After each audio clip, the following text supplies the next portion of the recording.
कल का दिन देश की राजनीति के लिए महत्वपूर्ण है। ठेठ दक्षिण और ठेठ उत्तर, दो विपरीत दिशाओं से देश के राजनीतिक तापक्रम को समझने के लिए, उसका आकलन करने के लिए जनादेश आएगा। कर्नाटक से एक बड़ा जनादेश आएगा कि कर्नाटक में जनता किसकी सरकार चाहती है। वो भारतीय जनता पार्टी को ही कंटिन्यू करना चाहती है, उसी की सरकार को, या वो कांग्रेस को वापस लाना चाहती है। और अगर वो कांग्रेस को वापस लाना चाहती है तो कांग्रेस जिन हालात का सामना कर रही है इस वक्त, उन हालात में उसके लिए ये एक बड़ा बोनांजा होगा, एक बड़ा, वो मैं कहूं कि उत्प्रेरक का काम करेगा। और अगर भारतीय जनता पार्टी अपनी सरकार बचाए रख पाने में सफल होती है तो माना जाएगा कि कितनी भी विषम परिस्थितियां क्यों न हो, नरेंद्र मोदी का मैजिक काम करता है भाजपा के लिए। और इसी में देखना यह भी होगा कि अगर भाजपा और कांग्रेस में किसी को स्पष्ट बहुमत नहीं मिला और गाड़ी अटक गई और फंस गई, तो फिर जेडीएस क्या करेगी, कुमारस्वामी क्या करेंगे, एचडी देवेगौड़ा क्या करेंगे। वो भी एक बहुत बड़ा अध्याय है राजनीति का। और कर्नाटक को जानने समझने वाले लोग इस बात की आशंका जता रहे हैं कि हो सकता है कि जनादेश त्रिशंकु विधानसभा वाला हो जाए। सिंगल लार्जेस्ट पार्टी तो हो इन दोनों में से कोई, लेकिन शायद स्पष्ट बहुमत की स्थिति अगर नहीं आई तो फिर जेडीएस के दरवाजे जाना होगा। ये तो दक्षिण का मामला। और उत्तर में उत्तर प्रदेश का मामला, जहां शहर की सरकार तय हो जाएगी।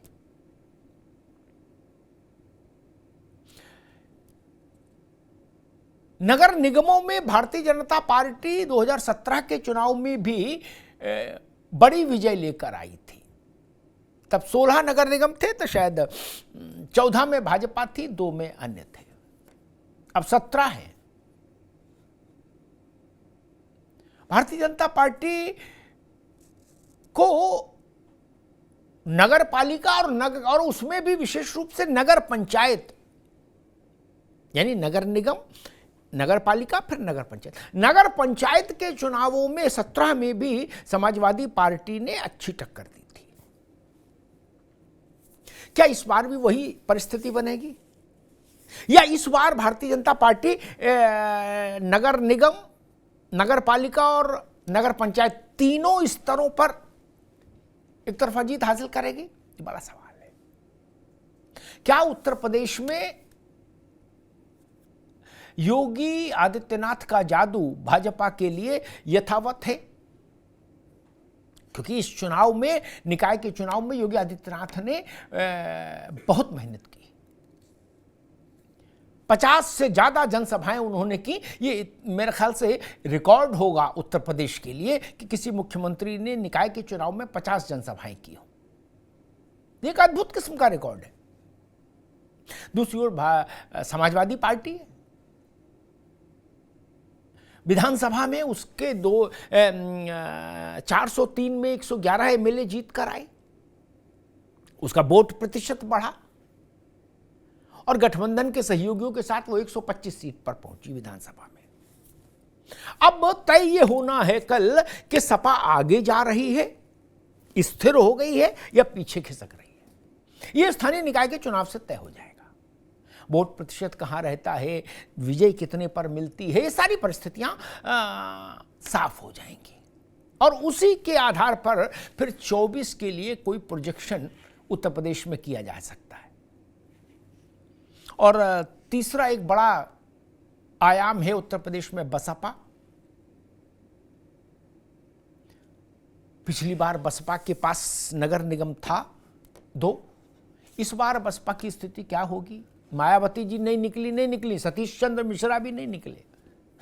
कोई नहीं निकला, केवल उनके जो प्रदेश अध्यक्ष हैं वही थोड़ा बहुत घूमे फिरे, लेकिन बाकी जो बड़े चेहरे थे वो सब नेपथ्य में रहे बसपा के। और कांग्रेस को देखना ये होगा कि वो विधानसभा के अपने 2% के वोट के जनाधार से कुछ सुधारात्मक दिशा की ओर जा रही है क्या। हालांकि इस स्थानीय निकाय के चुनाव में कांग्रेस की लीडरशिप ने भी सब कुछ प्रदेश के नेताओं पर ही छोड़ दिया था कि भाई आप ही करो जो करना है। प्रियंका जी और राहुल जी सब कर्नाटक में थे, लेकिन उत्तर प्रदेश महत्वपूर्ण है। 24 में इससे महत्वपूर्ण कोई राज्य नहीं, इसलिए यहां इस बात की समीक्षा भी करनी होगी कि कांग्रेस 2% पर अटकी है, गाड़ी ढलान पर है या आगे जा रही है, यह भी इसी में चेक हो जाएगा। तो कुल मिला के कल 24 घंटे में 2024 की तस्वीर की एक झलक कर्नाटक और उत्तर प्रदेश दोनों से मिल जाएगी। कर्नाटक के मुख्यमंत्री बसवराज बोम्मई कह रहे हैं कि उत्तर प्रदेश में योगी आदित्यनाथ की सरकार दोबारा चुन के आई ना, ऐसे ही कर्नाटक में हमारी सरकार दोबारा चुन के आ जाएगी। बात ठीक हो सकती है, लेकिन लाख टक्के का सवाल ये है, क्या बोम्मई योगी आदित्यनाथ हैं? ये बड़ा सवाल है कि उसमें व्यक्ति का करिश्मा महत्वपूर्ण है। क्या वो करिश्मा मुंबई के पास है? दक्षिण और उत्तर दोनों से कल मैंडेट आएगा। एक में मसला है कि राज्य सरकार का, अभिषेक वाजपेयी भी जोड़ गए, उनका भी बहुत स्वागत, समाजवादी पार्टी के प्रवक्ता। उत्तर प्रदेश इसलिए महत्वपूर्ण है क्योंकि उसमें सैंपल साइज अगर हम इसको एक सर्वे ही मान ले तो बहुत बड़ा है, 4,32,00,000। इतना तो मतलब बहुत सारे राज्यों की आबादी नहीं और बहुत सारे राज्यों में इतना वोटर नहीं। और कर्नाटक 24 के लिए जो पेशबंदी होनी है, अलायंस होने हैं, री अलायंस होने हैं, फॉर्मेशन बनने हैं, फॉर्मेशन भी करने हैं, वो सब लोग कल कर्नाटक के रिजल्ट का इंतजार करेंगे। और कांग्रेस कहां से वापसी कर रही है, किस स्थिति में, इसका भी फैसला कर्नाटक करेगा। कैसे देखते हैं इस कर्नाटक से लेके उत्तर प्रदेश तक के जनादेश को? राजनीति मुझे लगता है सारा खेल होता है, या सारा नहीं तो एक बड़ा हिस्सा उसका होता है, मेरी बात से मेरे मित्र लोग सहमत होंगे, परसेप्शन का। ये ठीक है, केंद्र का चुनाव अलग, उसकी भावभूमि अलग होती है, लेकिन ये सच है, राज्यों के परिणाम पार्टी को एक परसेप्शन देते हैं, पार्टी के कैडर को एक आत्मबल देते हैं, नेता को पैरों में मजबूती देते हैं खड़े होने के लिए। ये सब वहीं से आता है। राजनीति में जय आपको आत्मविश्वास देती है, पराजय आपके आत्मविश्वास को हिलाती है। ओंकारनाथ सिंह जी, कर्नाटक में कांग्रेस अपने को कहां देख रही है, एक, और दूसरा उत्तर प्रदेश इसलिए महत्वपूर्ण है क्योंकि अगर 24 के परसेप्शन को सामने रखें तो 80 सीटें हैं यहां। कांग्रेस को यहां भी बढ़ना होगा अगर उसको 24 में अपने लिए कोई अच्छी संभावना देखनी है, इसलिए यह चुनाव यहां का भी महत्वपूर्ण है कांग्रेस के लिए। समाजवादी पार्टी को 24 में अगर अपने को बीजेपी के सबसे बड़े प्रतिद्वंदी के तौर पर स्थापित करना है तो उसके लिए ये निकाय चुनाव कांग्रेस और बसपा की तुलना में ज्यादा महत्वपूर्ण है। इस बात से आप सहमत हैं ना? क्योंकि लड़ाई तो यही है ना कि बीजेपी के मुकाबले में कौन, तो उस दृष्टि से समाजवादी पार्टी को अपने को और ज्यादा मजबूती के साथ खड़ा करना होगा। 111 सीट से आगे बात जाए तो माना जाएगा कि मजबूती आ रही है। अगर ये मान लिया जाए जो बात समाजवादी पार्टी कह रही, तब क्या हम उत्तर प्रदेश के 25 करोड़ लोगों की बुद्धि पर प्रश्न चिन्ह नहीं खड़ा कर रहे कि बिना कोई काम किए वो जिता रहे हैं? अरे वोट तो जनता देती है ना, अभी नहीं, दोबारा में आएंगे, अभी नहीं, वोट तो जनता देती है। कोई पार्टी अध्यक्ष, महासचिव संगठन मंत्री कोई हो, जिला अध्यक्ष हो या राष्ट्रीय अध्यक्ष हो, खुद तो सरकार बना नहीं लेगा, जनता देगी ना। और अगर आप कह रहे कुछ नहीं किया इन्होंने, 20 काम भी नहीं किए, तब तो ये उत्तर प्रदेश की महान जनता पर सवाल खड़ा हो जाएगा। मुझे लगता है ऐसा नहीं होता। नेताओं से ज्यादा समझदार जनता होती है, इसीलिए जनता की अदालत में नेता खड़ा होता है जाके, नेता की अदालत में जनता नहीं खड़ी होती आके। जनता नेता बदल सकती है, लेकिन नेता जनता नहीं बदल सकता, ये जान लीजिए। दोबारा में आएंगे, अभी लिख के रख लो आप तब तक। प्रशांत पटेल जी, आपने कोई बात कही है तो फिर आपको सुनना भी करने आएंगे ना, आएंगे तब उसमें बोलिएगा। प्रशांत पटेल, कर्नाटक में बोमई कह रहे थे कि जैसे उत्तर प्रदेश में योगी आदित्यनाथ की सरकार दोबारा आई, वैसे कर्नाटक में। तो मेरे जहन में एक प्रश्न आया कि क्या बोमई योगी हैं, एक। दूसरा, उत्तर प्रदेश निकाय का चुनाव आपके लिए, मैं मानता हूं इस दृष्टि से महत्वपूर्ण है कि जनादेश आपके पक्ष में जनादेश का जो सिलसिला है वो कंटिन्यूएशन में जारी रहे या नहीं रहेगा। ये मुझे लगता है एक संदर्भ इसमें बनता है 2014 से अब तक की जो यात्रा है उसमें। शैलेंद्र दुबे जी, कर्नाटक में एक बात बार बार आ रही है कि ठीक है, अधिकांश एग्जिट पोल ने कांग्रेस को सिंगल लार्जेस्ट दिखाया, 1-2 एग्जिट पोल ने भाजपा को दिखाया, लेकिन मेजॉरिटी ने कांग्रेस को दिखाया है। लेकिन वो कम है जिन्होंने कांग्रेस को पूरी मेजॉरिटी के साथ दिखाया। ठीक, सिंगल लार्जेस्ट दिखाया बट फुल मेजॉरिटी के साथ कम। क्या जेडीएस का पेंच और फिर वही बैक टू स्क्वायर वन, फिर देवीगौड़ा जी के दरवाजे जाओ, चाहे ये जाए चाहे वो जाए, फिर वही हिलती डुलती सरकार? नहीं, ये एक संकट रहेगा जेडीएस में, कर्नाटक में। एक तो राहुल जी ने अपनी यात्रा में, एक भारत जोड़ो यात्रा में एक बड़ा समय का एक हिस्सा कर्नाटक में दिया था, स्वाभाविक इसी चुनाव के लिए। आपके राष्ट्रीय अध्यक्ष भी वहीं से हैं, खड़गे साहब, तो एक वो रहता है, एक नैतिक प्रेशर रहता है। और दूसरा ये जेडीएस का फैक्टर, आपको लगता है कि ऐसी परिस्थिति में फिर वही पिछले वाले चुनाव का जो के बाद जो परिस्थितियां बनी थी वैसी कुछ सीन रिक्रिएट होगा कर्नाटक में? ओंकार जी, जो बात तो पहले अभिषेक जी ने कही थी उसी को आपने फिर कहा।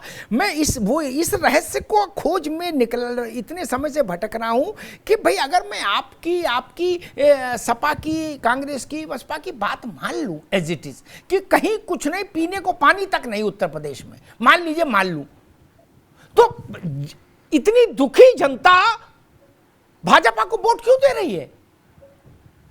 ये तो सोच समझ, इसका तो उत्तर खोजना होगा। नहीं, अगर आपकी बात सही मान लें तो फिर कैसे आपको वोट क्यों नहीं मिल रहा? ये प्रश्न तो खड़ा होगा ना, आपको वोट क्यों नहीं मिल रहा? आपसे मतलब दूसरी पार्टी जो चार्जशीट फ्रेम कर रही है, उसका जवाब दे रहा हूं। वही प्रश्न जिस पर आप कुछ उस वक्त कहना चाह रहे थे, आप कहिएगा। मैं वही बात कहता हूं कि जब हम ये कहते हैं कि कुछ नहीं किया, हाय हाय हो गई, त्राहिमाम हो गया, जनता त्राहिमाम कर रही है, तो उस पार्टी को ध्वस्तीभूत हो जाना चाहिए चुनाव में? नहीं भाई, सीधा लॉजिक है। हम जिस पार्टी के राज में भूखे हैं, दुखी हैं, परेशान हैं, हताश हैं, निराश हैं, तो हम उसको वोट तो नहीं देंगे। नहीं, और मेरे पेट में अनाज है कि नहीं है, अन्न है कि नहीं है, ये जानने के लिए हमको किसी नेता के भाषण की भी जरूरत नहीं। मेरा पेट मुझे पहले बताएगा। मैं सारी बात मानने, प्रशांत जी आपका मैं सारी बात मानने को तैयार, अभिषेक बाबू, समाजवादी पार्टी की, आपकी, ठीक है ना, लेकिन इस बात पर अभी फैसला हो जाना चाहिए कि अगर कल भारतीय जनता पार्टी अपने सारे प्रतिस्पर्धी दलों के मुकाबले और आगे जाकर जीतती है स्थानीय निकाय के चुनावों को, तब फिर आपके ये तर्क कहां टिकेंगे? ये किसी के भी ये तर्क कहां टिकेंगे? ठीक, तब कल भी मैं यही कह रहा था, तब आपको ये आप कोई नया तर्क गढ़ने का अवकाश नहीं होगा ना। जनता जब तक कन्विंस नहीं होगी हम तब तक करेंगे, हम अपना काम करते रहेंगे। लेकिन ठीक है। प्रशांत पटेल समाजवादी पार्टी कह रही है कि भाजपा की प्रदेश की सरकार, योगी आदित्यनाथ की सरकार रिपीट इसलिए हुई कि प्रधानमंत्री ने कुछ और समय मांगा था, काम अधूरे थे उनको पूरा करने के लिए, और वो कह रहे हैं कि भाई कहीं कुछ नहीं हुआ, इसलिए अब की चांस अच्छा है विपक्ष का, यानी समाजवादी पार्टी का। बीजेपी अपना उसका उत्तर देगी, लेकिन एक बात मैं जरूर कहूंगा, फिर मैं शैलेंद्र दुबे के पास एक दूसरा मसला लेके चलता हूं, फिर बाकी सबके पास आता हूं बारी से। समाजवादी पार्टी ने अपनी हुकूमत में 2 चुनाव लड़े, तब तो भाजपा बसपा कांग्रेस का कोई लेने देने नहीं था, सपा की हुकूमत थी, उसके काम थे। 14 का चुनाव लड़ा लोकसभा का, और 17 का लड़ा विधानसभा का। वहां तो भाजपा का लेने देना नहीं था, ना राहुल गांधी को लेना देना था, ना मायावती जी ने कोई हस्तक्षेप कर दिया था। आप गए थे ना अपना केस लेके जनता की अदालत में, वहां आपने अपने काम बताए होंगे, नहीं ये जनता ने खुद देखे होंगे क्या काम। अभिषेक जी कोई शास्त्रार्थ नहीं है, आपने अपनी बात कही, मैंने एक टिप्पणी कर दी, कोई ऐसा नहीं कि मतलब कोई जवाब ही नहीं है। शैलेंद्र दुबे जी मैं देख रहा हूं कि पार्टियां 2 तरह के वक्तव्य जारी कर रही हैं क्या। जैसे उत्तर प्रदेश में समाजवादी पार्टी ने 2 वक्तव्य जारी किए उनके बड़े नेताओं ने। एक कहा बम्पर जीत रहे हैं, जनता का अद्भुत समर्थन मिल रहा है, भाजपा से जनता बहुत नाराज, एक ठीक। दूसरा एक जारी किया, भाजपा ने निकाय के चुनाव में भी भयंकर धांधलियां कर दी और जनादेश का गला घोंटा है। अब दोनों एक इस जेब में एक इस जेब में, जो परिस्थिति बनेगी वो बता देंगे। ये कांग्रेस ने एक तो डीके शिव कुमार, सिद्धरमैया बोले हम सरकार बना रहे हैं, ओके, साथ में ये भी कह दिया यूथोपिया अफ्रीका कहां की ईवीएम आई और कहां गई, क्या हुआ बाद में, उसका भी एक मामला कर दिया, इलेक्शन कमीशन ने उसका खंडन किया। लेकिन उन्होंने भी 2 वक्तव्य अलग दिशा के, एक दाएं में एक बाईं जेब में रख लिया। ये क्यों, एक ही वक्तव्य क्यों नहीं हो? या तो कहिए भाई गलत चुनाव हुआ, हम इससे बाहर, ठीक, या कहिए कि हाँ ठीक है। नहीं, दोनों बातें तो नहीं चल सकती ना एक साथ। ओंकार जी, यही संकट है। एक वक्तव्य क्यों नहीं? नहीं, हम 2 वक्तव्य क्यों रखना चाहते हैं, एक हाथ में एक हाथ में, जो जैसा समय पड़ेगा वैसे ही दिखा देंगे, कैसा क्यों रखना चाहते? नहीं भाई, राजनीतिक दल है, चुनाव लड़ेंगे, जीतेंगे हारेंगे, इसमें पतली गली देखने की जरूरत क्यों? साहस होना चाहिए, ठीक है हार गए अगली बार फिर लड़ेंगे फिर जीतेंगे, नहीं ठीक। ओंकार जी कह रहे हैं कि चुनाव तो हमको लड़ना ही है, पार्टी है तो, लेकिन हमको चुनाव की प्रक्रिया भरोसा नहीं। कुल मिला के लब्बो लबाब ये है, अब इसका अर्थ जैसे निकाले भाई जनता, वो जनता जाने। अभिषेक वाजपेयी जी, मैं एक बात बुनियादी पूछता हूं, झाऊ नहीं, बुनियादी बात, मेरे मोहल्ले में मायावती जी चीफ मिनिस्टर नहीं, तब वो अस्पताल बनवा गई तो मुझे पता होगा, उसके लिए मुझे किसी की प्रेस विज्ञप्ति और भाषण की जरूरत नहीं। या अखिलेश जी बनवा गए होंगे तो मुझे पता होगा, या योगी जी बनवा गए होंगे तो मुझे पता होगा, नहीं पता होगा। विकास तो ऐसी चीज है, आंखों से दिखता भैया सबको, दूसरे के कहे सुने के पर क्यों जाएगा आदमी? नहीं, पुलिया बनी तो मुझे पहले पता होगा अभिषेक वाजपेयी और प्रशांत पटेल से, नहीं। मैंने उदाहरण पिछली बार भी दिया था कि मेरे पेट में अन्न है, इसकी जानकारी किसी पार्टी के विज्ञप्ति से होगी? तब जनता को तो हमने पता नहीं क्या समझ लिया। नहीं, जनता बौरी नहीं ना, जिसने भी विकास किया होगा जनता को पता नहीं होगा कि हाँ भाई ये विकास वाले लोग हैं। प्रशांत पटेल जी, सपा जो मैं समझ पाया हूं अभिषेक वाजपेयी की बात से, वो शायद ये कहना चाह रही है समाजवादी पार्टी कि टीवी और अखबार और इस फेसबुक और ट्विटर पर आप लोग ऐसा माहौल बना देते हो, उसके चलते जीत जाते हो। उदाहरण में रखो अभिषेक भाई, एक उदाहरण देता हूं, ऐसा उदाहरण है कि जिसके बाद फिर कुछ कहने सुनने को ज्यादा बचेगा नहीं ईमानदारी से। विपक्ष का दूंगा तो फिर विपक्ष के मित्र नाराज होंगे, मैं भाजपा का दे देता हूं तो विपक्ष के लोग खुश होंगे कि चलो ठीक है। वही इनको भी लपेटा। वाजपेयी जी की सरकार में प्रमोद महाजन ने एक नारा क्वाइन किया, गढ़ा, इंडिया शाइनिंग। क्या समझिए, जो बात अभिषेक कह रहे हैं या ओंकार जी कह रहे हैं उसके संदर्भ में मैं कह रहा हूं, इंडिया शाइनिंग। पार्टी हार गई चुनाव तमाम आकलन के बावजूद। मैंने आडवाणी जी और जौहर साहब से इस पर चर्चा की परिणाम के बाद, तो उन्होंने कहा कि भारत चमक रहा है, ये बहुत बड़ी बात हो जाती है। ये बात जब गांव के आदमी ने सुनी तो उसने और डबल गुस्से में बटन दबा दिया हमारे खिलाफ। क्या भारत संवर रहा है वहां तक तो चल जाता, बोले यहां पानी नहीं आ रहा वो करे चमकना। क्या इसलिए मेरी बात सिद्ध होती है कि नहीं, आंखों देखी का भरोसा है, कहे सुने का भरोसा नहीं तो 77 में इंदिरा गांधी चुनाव नहीं हारती, तब तो कोई अखबार ही नहीं छप रहा था, जो छप रहा था कांग्रेस ही छप रही थी। शैलेंद्र जी, तब 77 में राजनारायण इंदिरा गांधी कैसे हरा देते? विद्याचरण, ओम मेहता, बंसीलाल, संजय गांधी सब कैसे हार जाते? विपक्ष के पास तो 19 दिन मिले थे कुल, वो क्या कर लेते? ये सोशल मीडिया आइडिया को लेकर ज्यादा अतिरंजना हो रही है ऐसा मैं मानता हूं। उसी पर तीनों की टिप्पणी लूंगा, तीनों राजनीतिक मित्रों की। एक बहुत बड़े सेलिब्रिटी क्या एक कार्यक्रम का 20 लाख 30 लाख रुपया लेते हैं, कुछ डाल दे तो 1,50,000 लाइक और रिट्वीट तुरंत हो जाते हैं। क्या वो इसी आधार पे आप लोगों के चिंतन से प्रभावित होकर चुनाव लड़ गए? क्या वोट मिला 13,000 कुल, 17 लाख की कॉन्स्टिट्यूंसी।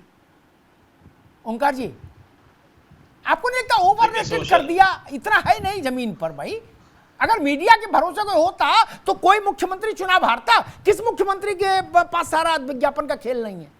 कि अगर ऐसा होता तो मैंने आपको बहुत बड़ा उदाहरण दे दिया, बाकी टेलीफोन पर नाम बता दूंगा, यहां नाम ठीक नहीं। क्या 1 मिनट में कई लाख लाइक आते हैं? क्या वोट आए 17 लाख में 13,000। क्या जिसका ट्विटर पे अकाउंट भी नहीं वो चुनाव जीत जाता है? क्या आप लोगों ने ओवररेटेड नहीं कर दिया? बोले भाजपा क्यों जीत रही? अरे बोले ये सोशल मीडिया का पर कब्जा है। नहीं, 8-8, 10-10 हजार के बच्चे रख लो आप भी, कॉल सेंटर और क्या सेंटर होता है उससे कुछ चुनाव जीत रहा है। क्या केवल सोशल मीडिया, अब प्रिंट और इलेक्ट्रॉनिक को तो बख्श दिया, चलो ठीक है, क्या केवल सोशल मीडिया, फेसबुक, ट्विटर और क्या है व्हाट्सएप और क्या क्या जालवट्टा, इसके भरोसे अगर चुनाव जीत लेते सब लोग तो जो मोदी इरा है 2014 से 23 तक का, मान लीजिए अभी तक का, जिसमें मोदी राष्ट्रीय राजनीति में आए, उसमें 15-17 छोटे बड़े राज्यों में चुनाव हुए जहां बीजेपी नहीं जीती। तो अगर ये माने कि भाई बीजेपी की जेब में ये सब चीजें हैं, ये मोबाइल वाली जो बटन दबा के क्या ट्वीट करते हैं, तो फिर हारी कैसे? क्या ये इतनी बड़ी संजीवनी है कि पार्टी बिल्कुल मृत प्राय हो, उसको सोशल मीडिया की जड़ी सुंघा दो तो जीत जाएगी? बिल्कुल ठीक बात है। जहां पर प्रशांत पटेल ने बात समाप्त की, उसके आगे से मैं एक टिप्पणी करूंगा। आप जनता तक अपनी काम को पहुंचा सकते हैं, उसके मीडियम अब बढ़ गए।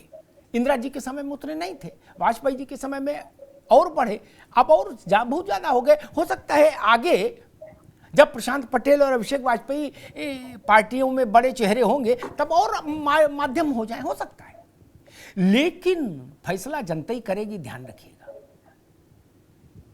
इस गलत फहमी में मत रहिए कि हमने भेज दिया या हमने ट्वीट कर दिया। मैंने एक उदाहरण दे दिया, हाथ कंगन को आरसी क्या और पढ़े लिखे को फारसी क्या। क्या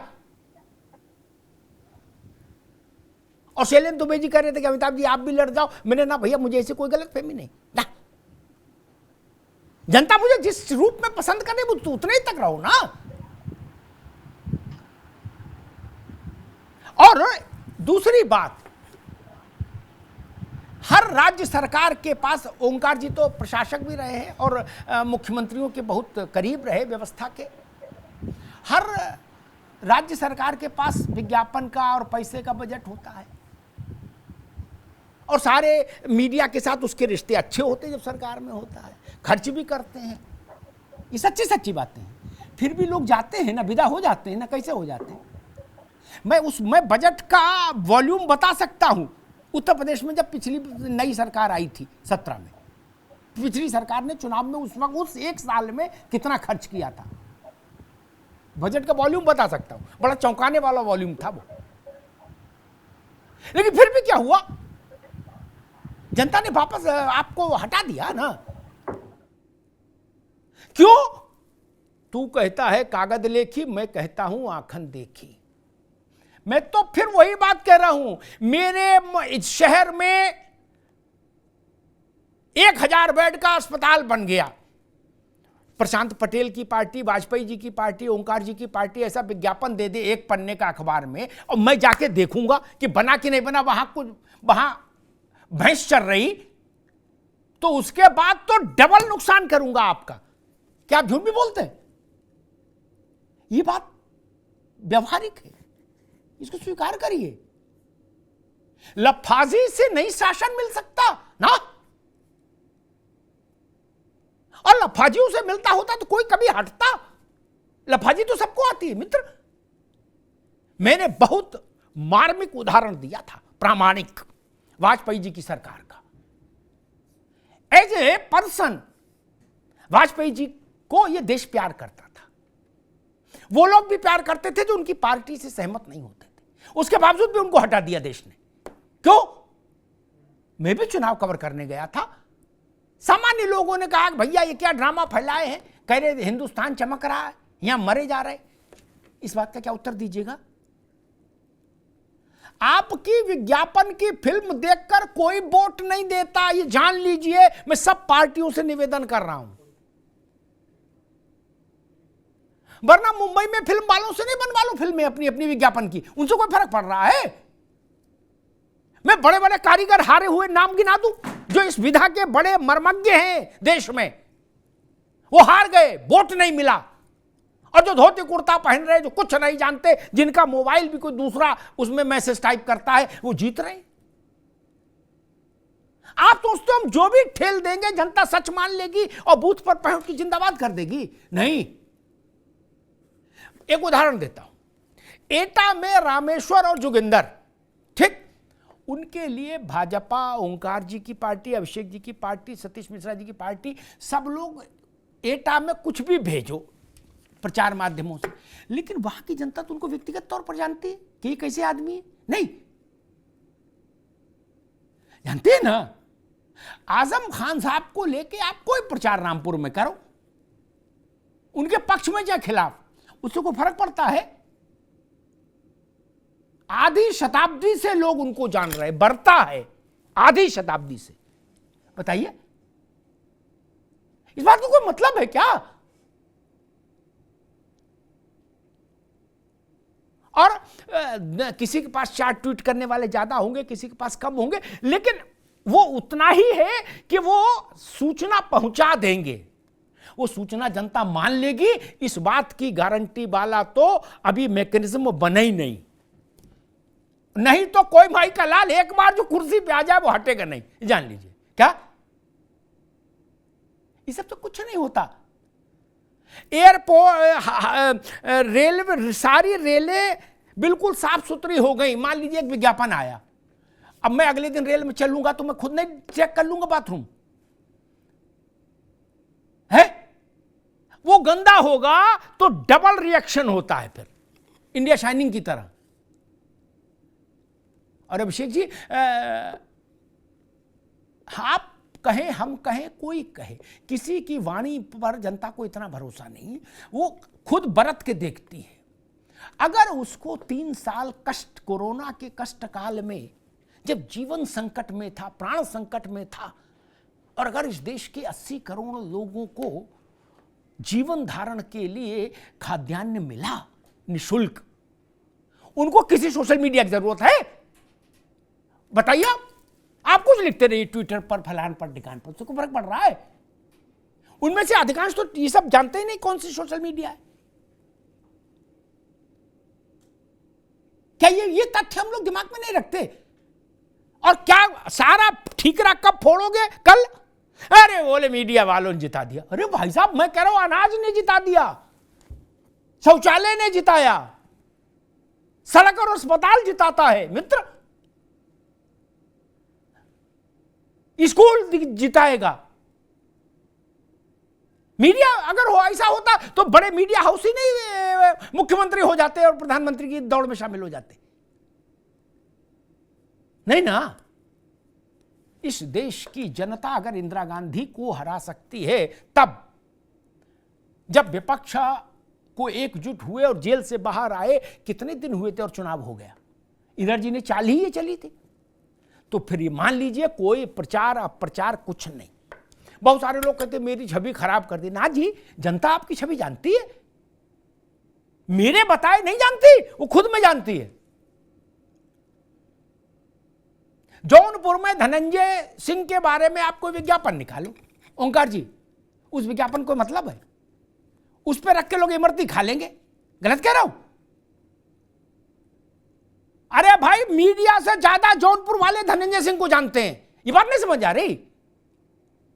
अभिषेक बाबू, इलाहाबाद में अतीक पर आप कुछ सोशल मीडिया में लिखवा दो, उससे कोई फर्क पड़ रहा है? लोग जानते नहीं अतीक को। इसलिए ये मीडिया को उससे बाहर करो, कोई फर्क नहीं पड़ता मित्र। लोग कहते हैं कि जी उनकी खबर ज्यादा चलती है। मैं उनसे पूछता हूं, जब आप सरकार में थे तो आपकी चलती थी, फिर भी आप हार गए। इसका मतलब, वैज्ञानिक ढंग से सोचिए तो इसका मतलब खबर चलने से कुर्सी बचे है, ये जरूरी नहीं। काम से कुर्सी बचेगी, जनता केवल उसी पर भरोसा करेगी कि हमारे बच्चे को वजीफा मिला, स्कूल में ड्रेस मिली, जूता मिला, किताब कापी मिली, खाने की व्यवस्था है कि नहीं। ये सब बुनियादी चीजें काम करेंगी। वरना सोशल मीडिया पर स्टार हो जाना बहुत सरल है मित्र, लेकिन चुनाव जीतने वाला नेता बनना बहुत कठिन है। ये मैं नौजवान लोगों से कहूंगा, क्या धुप्पल में कभी लहर में जीत जाओ, वरना चुनाव बहुत कठिन चीज है, क्योंकि उसमें कई लाख लोग आपको परखते हैं, जांचते हैं, तौलते हैं। कल वही जनता की जांच परख की रिपोर्ट आ जाएगी। जैसे हम अपने ब्लड की रिपोर्ट टेस्ट कराते हैं ना, रिपोर्ट आती, कल वैसे ही आ जाएगा राजनीतिक दलों में कौन कहां खड़ा है। न सोशल मीडिया, न प्रिंट मीडिया, न इलेक्ट्रॉनिक मीडिया, इससे कुछ फर्क नहीं पड़ता मित्र। इसलिए कल का इंतजार करिए और पूरी विनम्रता के साथ परिणाम स्वीकार करने का साहस पैदा करिए। धन्यवाद।